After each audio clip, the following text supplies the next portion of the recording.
Good evening, everybody, and thanks for joining us. I'm Sean Mooney. Monica Garcia has the night off. New tonight, a federal judge in Texas has ruled to allow the DACA program to stay in place for now. The program affects more than 700,000 young immigrants nationwide and tens of thousands right here in Arizona. Through this program, they are shielded from deportation. But for DACA recipients, their legal status remains far from certain. News 4 Tucson's Eric Fink is live in Midtown tonight with the latest developments on this ruling. Eric. Sean, DACA has been in place now for a decade, but the program's still not on solid footing. Today, that federal judge ruling the program can continue temporarily, giving no relief to DACA recipients, including the DACA recipient we spoke with today, who says these legal fights are exhausting.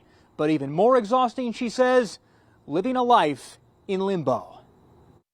At the end of the day, it seems that it's not if the DACA program will end, but of when. And it's really disheartening. And I really hope that politicians will stop playing with our lives. 31-year-old Reina Montoya has lived in the U.S. almost 20 years. When President Obama began the Deferred Action for Childhood Arrivals program through executive action in 2012, she signed up.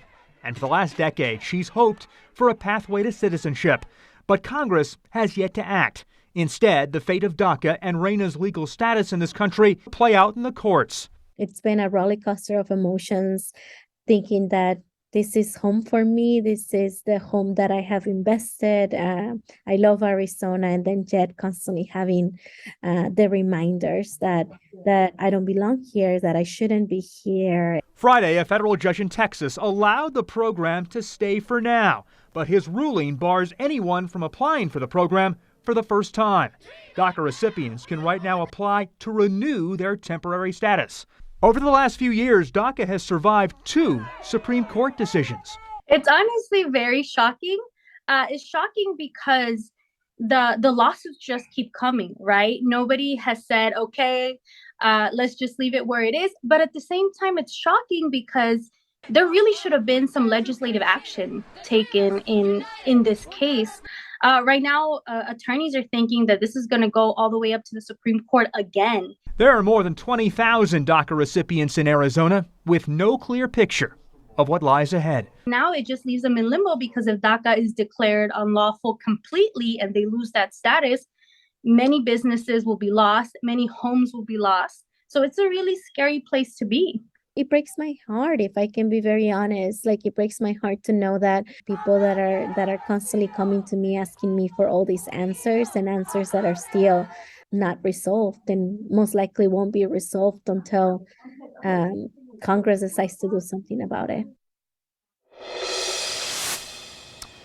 A proposition concerning DACA recipients and dreamers will be on the November ballot here in Arizona with Prop 308. If the measure passes, all students in Arizona who have graduated from an Arizona high school and who have lived in the state for at least 2 years can get in-state tuition at an Arizona public college or university, regardless of immigration status.